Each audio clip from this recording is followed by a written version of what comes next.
Magandang umaga po mga kapatid sa Panginoong Jesus. Welcome po sa Sunshine Family Worship Service. Purihin ang Panginoon sa pagkakataong ito na muli po natin siyang masamba sa ating mga tahanan.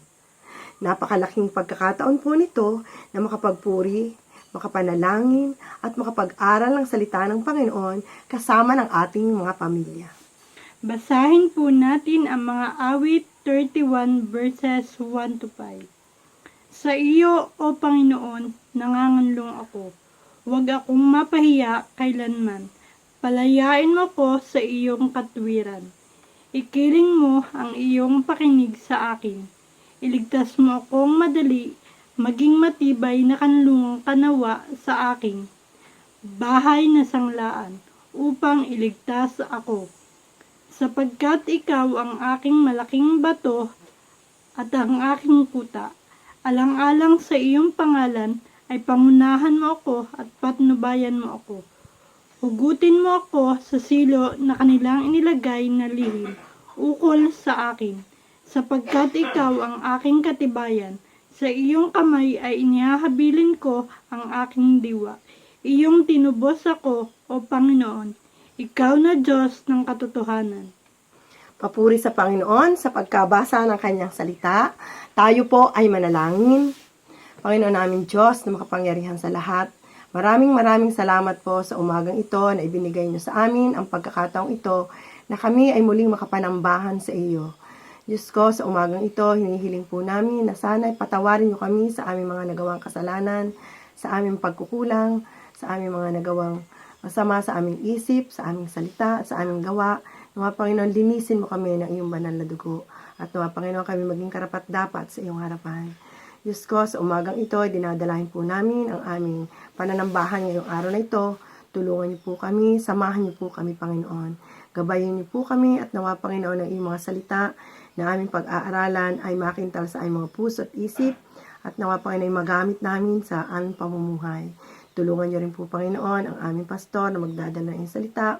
Itago mo po siya sa likod ng iyong cross. Gayun din, Panginoon, dadalangin namin ang aming mga mahal sa buhay na wala sa aming piling. Nawa, Panginoon, sila ay inyong gabayan din sa araw na ito. At nawa, Panginoon, samahan niyo rin po sila. Ikaw, Panginoon, ang aming inaasahan na mangunguna sa bawat sa amin. At ang lahat ng ito, Panginoon, na idinadalangin namin sa matamis na pangalan ni Jesus. Amen. Patuloy po tayong umawit sa Panginoon.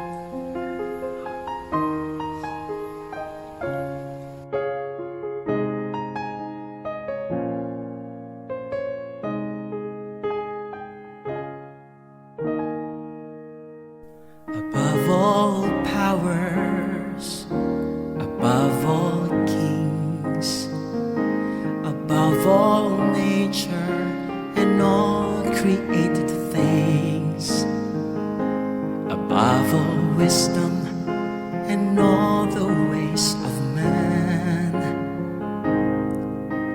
you were here before the world began. Above all kingdoms, above all thrones, above all wonders the world has ever known, above all wealth and treasures of the earth, there's no way to measure what you're worth. Crucified, laid behind the stone, you lived to die, rejected and alone, like a rose trampled on the ground. You took the fall and the thought of me above all powers, above all kings, above all nature and all created things, above all wisdom and all the ways of man. You were here before the world began.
a stone.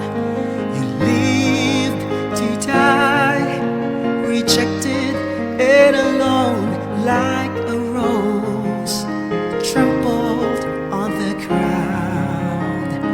You took the fall and thought of me above all, like a rose trampled on the ground. You took the fall and thought of me above all.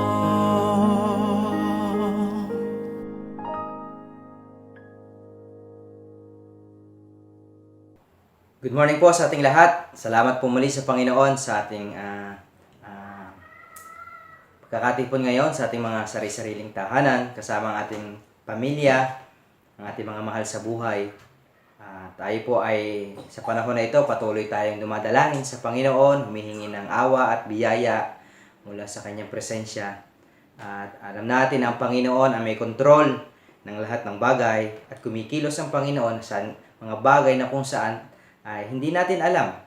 Kaya patuloy po tayong manalangin, patuloy tayong magtiwala at manampalataya sa ating Panginoon. Sa ating pong simula, tayo pong lahat ay tumungo, tayo po ay dumalangin sa pamamagitan ng panalangin. Aming Diyos, Ama, sa umagang ito, Panginoon, muli po kaming dumudulog sa inyong harapan, nagpapakumbaba ang aming puso.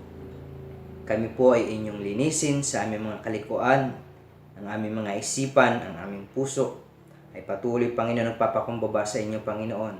At sa umagang ito, Panginoon, aming pong dalangin na muli mo kaming katagpuin, muli mo kaming kausapin, muli mo kaming samahan, Panginoon, na inyo pong banal na Espiritu magturo, magpaunawa, Panginoon, sa amin ngayong umaga, na inyo pong salita ay patuloy naming kilalanin sa aming buhay, maging ilaw, Panginoon, sa mundong ito upang kami, Panginoon, ay patuloy na lumakad ayon, Panginoon, sa inyong kalooban, Panginoon.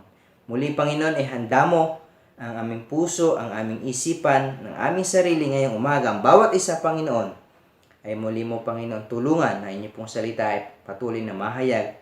Ay inyo pong lingkod, patuloy mong tulungan at samahan. Sa pagsasalita, Panginoon, may pahayag ng buong linaw, Panginoon. Ito po aming dalangin sa pangalan mo, Panginoong Jesus. Amen. Muli, i-ready po natin mga kapatid ang ating mga Biblia, ang ating puso, ang ating isipan sa pakikinig po ng mensahe ng Panginoon. So, worship through studying the Word of God.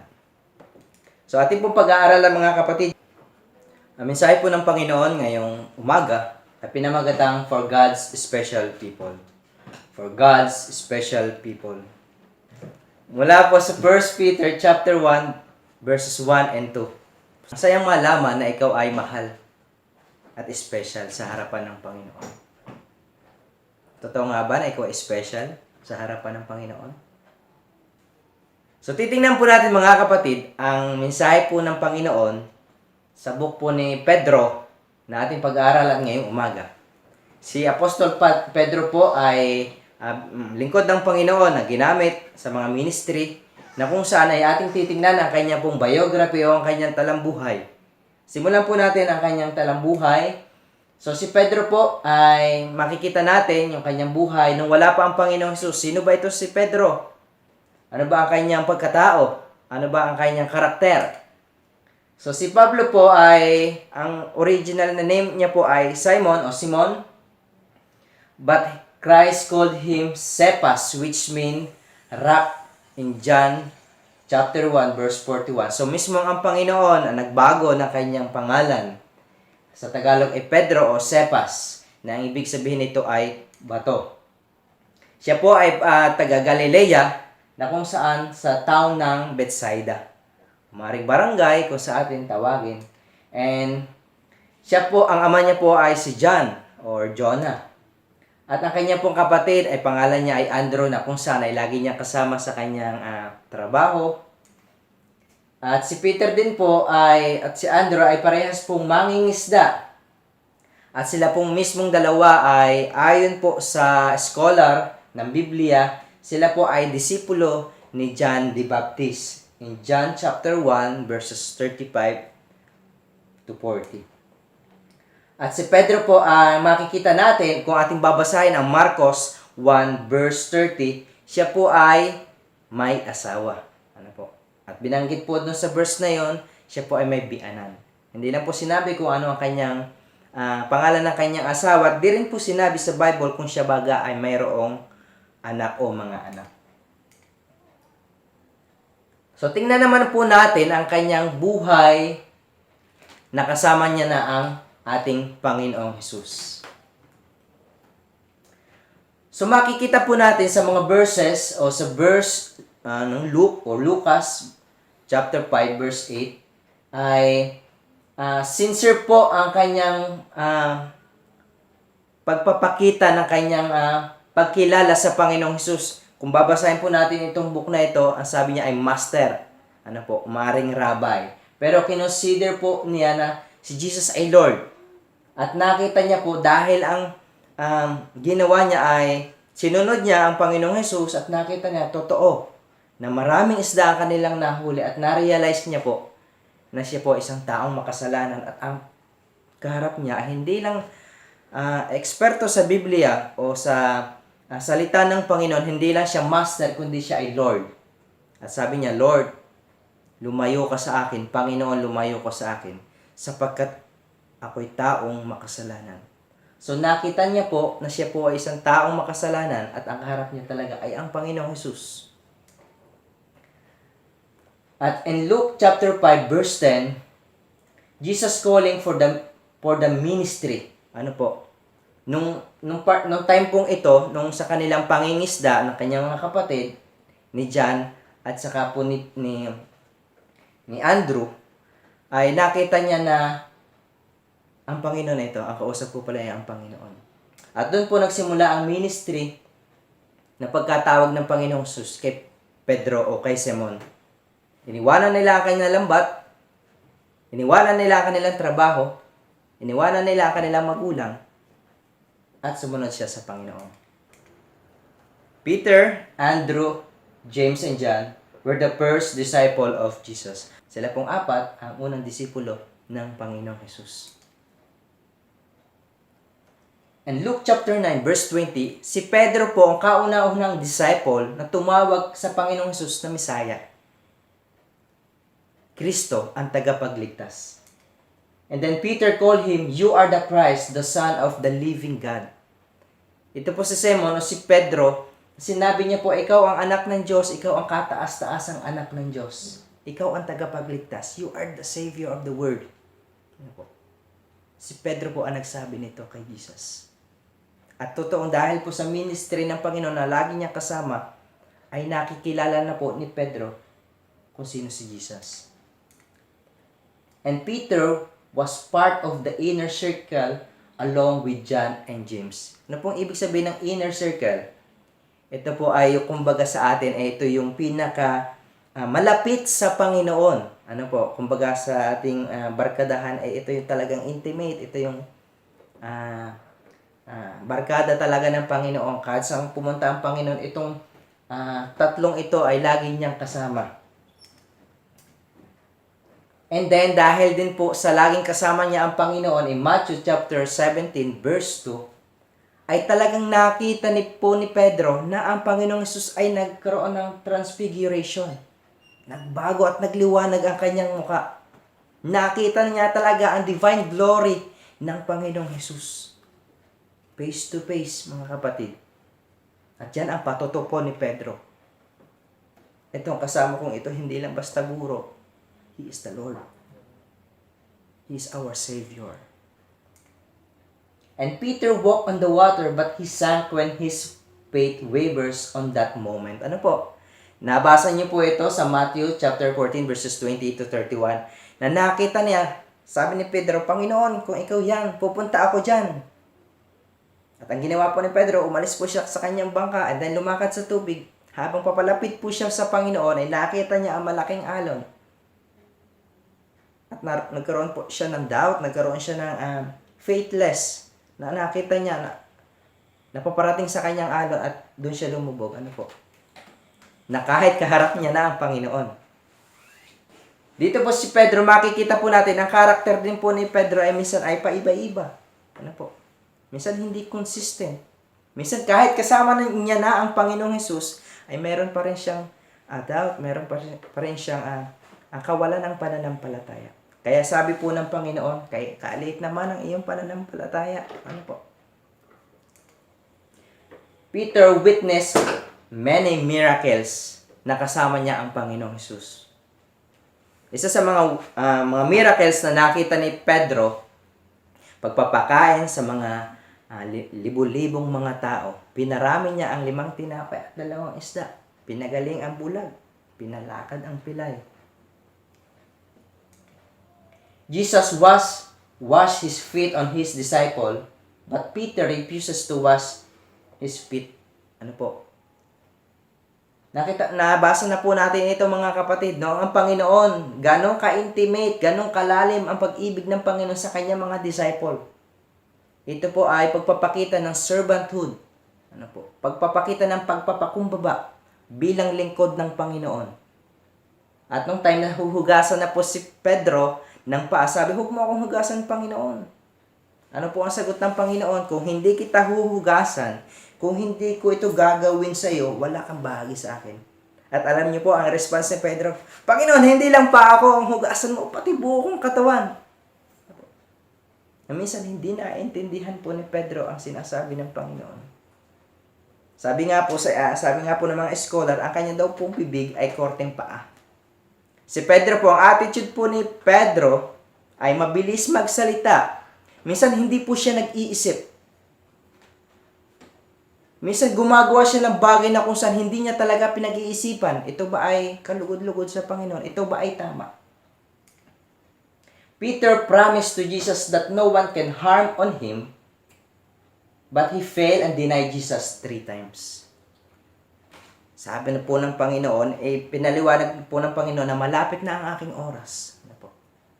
Samahan niyo akong manalangin. Pero anong sabi ni Pedro? Panginoon, walang sino man ang gagalaw sa iyo. Dadaan sila sa ibabaw ng aking bangkay. Si Pedro po, gusto niya makipagpatayan, gusto niya iligtas ang Panginoon. Pero po ano sabi ng Panginoon? Get behind me, Satan. Pedro, hindi mo alam ang iyong sinasabi. Ginagamit ka ng kaaway. Hindi mo alam ang ibig mo sabihin. Ano po? At through that, 3 times pong i-deny ni Pedro ang Panginoon. Pero inyo mga kapatid,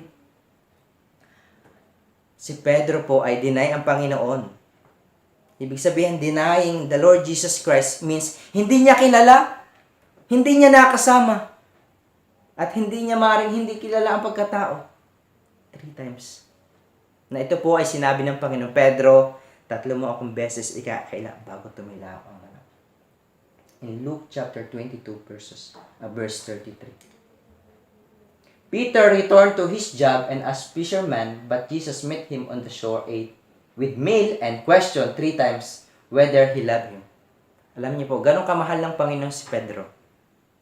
Alam ng Panginoon na si Pedro ay bumalik na sa pangingisda doon sa kanyang dating trabaho.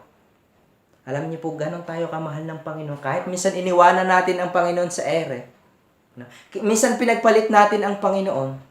Minsan hindi natin kinikilala na ang Panginoon. Pero dahil sa pag-ibig po ng Panginoon kay Pedro, minahuli ba kayo? Pumunta ulit kayo doon. Ihulog niyo inyong lambat. At that time, na-recognize po ni Pedro, ang Panginoon pala yun. Parang inulit po ng Panginoon ang kanyang ginawa dati kay Pedro, na marami silang nahuli. At ito po, kumain ang Panginoon kasama po si Pedro. Ganon ko kalaki ang pag-ibig ng Panginoon. Ni-restore po ng Panginoong Jesus si Peter. Doon po sa kanyang ginawa. At sa kanila pong pag-uusap, 3 rin beses tinanong ng Panginoon, Pedro, ganon mo ako kamahal? Pedro, mas mahal mo ba ako sa trabaho mo? Pedro, mahal mo ba ako? Pakainin mo ang aking mga tupa. Follow me.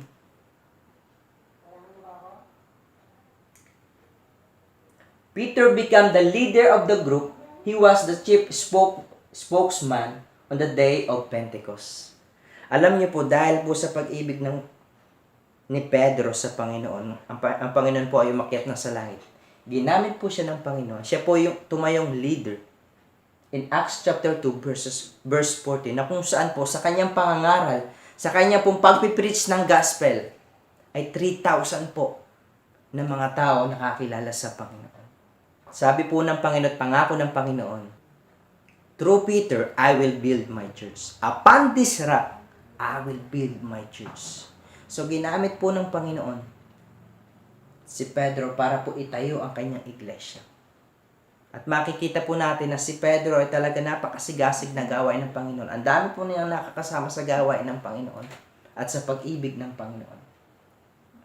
Alam niyo po, nung panahon na ito ay ang panahon po ni Emperor Nero.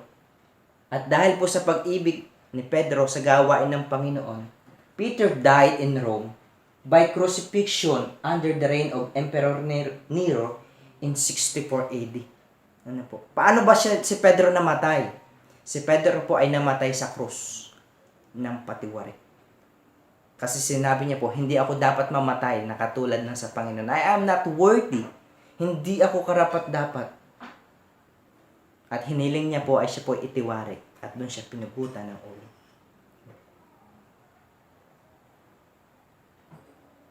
At nung panahon na yon, yung sinabi rin po ng kanyang asawa nung mamatay, ang word ay remember the Lord. Mga kapatid, ang buhay paglilingkod sa Panginoon na hindi madali. Magutom ka, dinidinay mo na ang Panginoon. Pero si Pedro ay naging daan po ng malaking gawain sa Book of Acts na kung saan nagsimula ang iglesia. Doon nagsimula ang church. Doon lumawig ang gawain ng Panginoon through Peter. Mga kapatid, hindi pa huli ang lahat. May pagkakataon sa buhay natin na dinideny natin ang Panginoon. Many times, not only 3 times, 5 times, 10 times, 100 times. But remember the Lord. Babalikan ka ng Panginoon. Do you love me more than this? Gano'n mo ko kamahal? Naniniwala ako na tayo ay special sa harapan ng Panginoon. Bakit? Una po, dahil po tayo ay mga hinirang ng Diyos. Naniniwala ako na lahat tayo ng mga anak ng Panginoon, tayo po ay kanyang hinirang. To the elected people of God. Ito po ay para sa atin, mga kapatid. Ang sulat po ni Pedro ay para po sa mga hinirang ng Diyos. So ako naniniwala ngayong umaga, kung ikaw ay talaga hinirang ng Panginoon, ay pakikinggan mo ang kanyang salita ngayong umaga. In verse 1, sabi po sa salita ng Panginoon, Peter, an apostle of Jesus Christ. So sinabi ni Pedro na ako ay apostol ng Panginoong Jesus. Ano bang ibig sabihin ng apostol? O una, disciple, ibig sabihin talagang pinili ka ng Panginoon. Appointed ka ng Panginoon bilang apostol. At nakita ka talaga ng Panginoon harapan. To God's elect. Exiles scattered throughout the province of Pontus, Galatia, Cappadocia, Asia, and Bithynia. So ito pong passage na ito in this book, pinapakita po ni Pedro ang pag-i-encourage niya sa mga Kristiyano na kung saan sila po ay na-persecute sa kanila pong pananampalataya. Sila po ay nangalat, sa 5 lugar ng probinsya ng Roman. Dito po sa Pontus, Galatia, Cappadocia, Asia, and Bithynia. Na kung saan po, ito po yung tinatawag ng modern day Turkey. Modern day Turkey. So ang sulat po ni Pedro ay pag-i-encourage po sa mga Jewish Christian believer or Gentile Christian believer. Na kung saan po sila po ay dumaras ng maraming persecution, nagtatago sila. Ito po ay panahon ni King Nero, Emperor Nero. Na si Emperor Nero po ay napakalupit. Pinapatay niya ang mga Kristiyano at wala siyang pinapalampas. Pero po, ito po ang encouragement ni Apostol Pedro sa mga mananampalataya. In chapter 2, verse 9, But you are a chosen people, a royal priesthood, a holy nation, God's special possession, that you may declare the praises of Him who called you out of darkness into His wonderful light. Ngunit kayo isang lahing pinili, mga maharlikang pari, isang bansang hinirang, bayang pag-aari ng Diyos. Pinili upang magpahayag ng mga kahangahangang ginawa niya. Siya ay tumawag sa iyo mula sa kadiliman patungo sa kanyang kahangahangang kaliwanagan. Ang ganda po ng mensahe ng Panginoon. Ang ganda po ng encouragement ni Apostol Pedro sa mga mananampalataya. Pinili. Elected. Maharlikang pari. Hinirang talaga ng Panginoon. Wow, napaka precious po tayo sa halaga ng Panginoon. You are special. We are special as Christian sa harapan ng Panginoon. Pangalawa, to the chosen people of God. Kanina po, elected. Pinili ng Panginoon, hinirang ng Panginoon.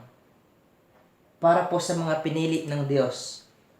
You have been chosen according to the foreknowledge of God, the Father, through the sanctifying work of the Spirit, to be obedient to Jesus Christ and sprinkled with His blood. Grace and peace be yours in abundance. Muli, basahin po natin sa Tagalog. Kay pinili ng Diyos Ama ayon sa kanyang layunin sa mulat mula pa at pinabanal ng Espiritu Santo upang maging masunurin kay Jesucristo at nilinis sa pamagitan ng kanyang dugo. Sumagana nawa sa inyo ang kagandang loob at kapayapaan. Tingnan po natin, ano ba yung mga pinili? Sino ba itong mga pinili ng Panginoon? At papaano ba tayo pinili ng Panginoon? Ayon sa kanyang layunin. Ano po? Simula't simula pa, bago pa tayo ipanganak, bago pa magkaroon ng sanlibutan, bago pa itatag ng lahat ng bagay, nilayon ka na ng Panginoon na piliin. Minahal ka na ng Panginoon, inisip ka na ng Panginoon. Pangalawa, through the sanctifying work of the Spirit. Sabi nga po na salita ng Panginoon, tayo po'y tinatakan, tayo pag-aari ng Panginoon. Hindi na tayo maaagaw, pinabanal ng Espiritu Santo. Kaya po sa panahon natin ngayon, nasa atin po ang banal na Espiritu na kung saan ito po yung communication, ito po yung paano po natin, nakikita po natin ang pagkilos ng Panginoon through His Spirit. At ang pangatlo, to be obedient to Jesus Christ or upang maging masunurin kay Jesucristo. Mga kapatid, ang ating Diyos, gaya po ng pagkilos po ng Panginoon kay Apostol Pedro. At nakita ni Apostol Pedro na ang Panginoong Jesus, the Son of the living God, the Messiah, the Savior of the world. So, ganun din po tayo ang ating pong pananampalataya, ang ating pagsunod ay kay Jesucristo sa ating pong Panginoon lamang. Diyan po nakabase ang ating obedience. At ang pang-apat, through His blood of the Lord Jesus Christ, nilinis po tayo sa pamagitan ng kanyang dugo. Sabi po sa Hebrews, kung walang pagbububo ng dugo, ay wala pong kapatawaran sa ating mga kasalanan. Kaya po mga kapatid, ang buhay ng Panginoon, ang pag-ibig po talaga ng Panginoon, ay ang kanyang buhay, ang kanyang dugo dun sa krus ng Kalbaryo. Kaya bilang mga mananampalataya po, alam po natin na tayo po ay pinilit hinirang ng Panginoon. Dahil nilayan na tayo ng Panginoon. Dahil sa banal na Espiritu, tinatakan tayo. Dahil po sa ating pagsunod sa Panginoong Jesus at dahil po sa kanyang dugo. In application, tayo po ay inelect, hinirang at pinilit ng Panginoon. You are chosen. You are special people. Tayo po ay pag-aari ng Panginoon. Nawa po mga kapatid, sa ating pong buhay, sa ating pong pang-araw-araw na pagsunod sa Panginoon, ay kakitaan po talaga tayo na tayo talaga ay iniligtas. Tayo talaga ay pinili. Ano po? Na makita talaga sa atin na tayo anak ng Panginoon. Na tayo po ang unang susunod sa ating Diyos. Hindi po makita lang sa ating sarili na tayo nagbabasa lang ng Bible. Ang Bible po at talaga nakikita po sa ating pang-araw-araw na buhay, sa isip, sa ating pananalita at sa ating mga ginagawa. Po. Nawa, ang salita po ni Pedro, ang salita ng Panginoon, ay nag-i-encourage sa atin ngayong umaga. At sa mga susunod po na araw na ating po patuloy na pag-aaralan ang librong ito sa kung ano sinasabi ng Panginoon sa ating mga anak, sa kanyang mga anak. So mga kapatid, nawa, patuloy po nating basahin saliksikin ang salita ng Panginoon, araling mabuti, at patuloy tayong huwag huminto. Mag-continuous po tayo sa ating buhay Kristiyano. Mga kapatid, patuloy tayong manalangin, mahalin natin ang Panginoon, sumunod tayo sa utos ng Panginoon, at patuloy tayong manatili sa ating mga tahanan, na patuloy na nagpupuri, nagsasama-sama tayo sa pananalangin, at nagpupuri sa ating Diyos na buhay. So mga kapatid, keep safe and God bless. Tayo pong lahat ay tumungo at tayo po ay dumulog sa Panginoon sa panalangin. Aming Diyos Ama, Panginoon, salamat po Panginoon that we are special.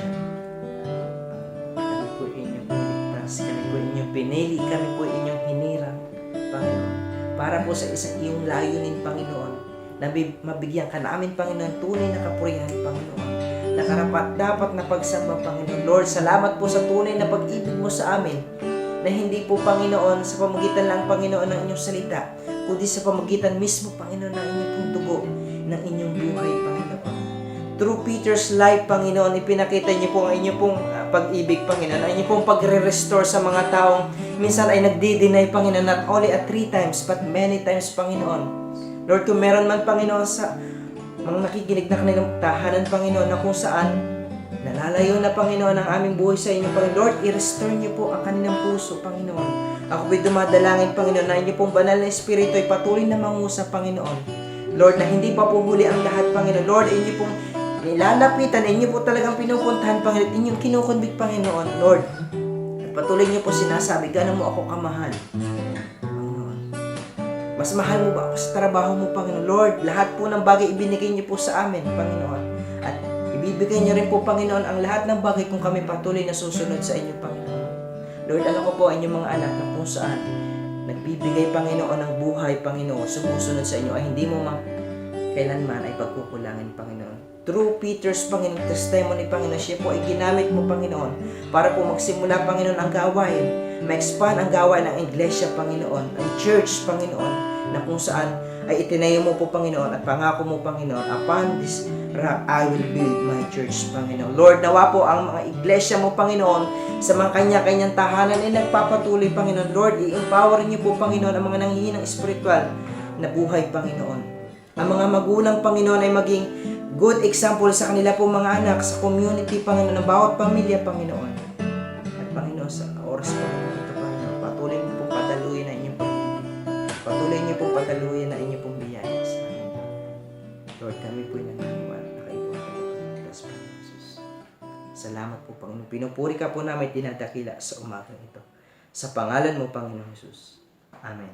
Amen.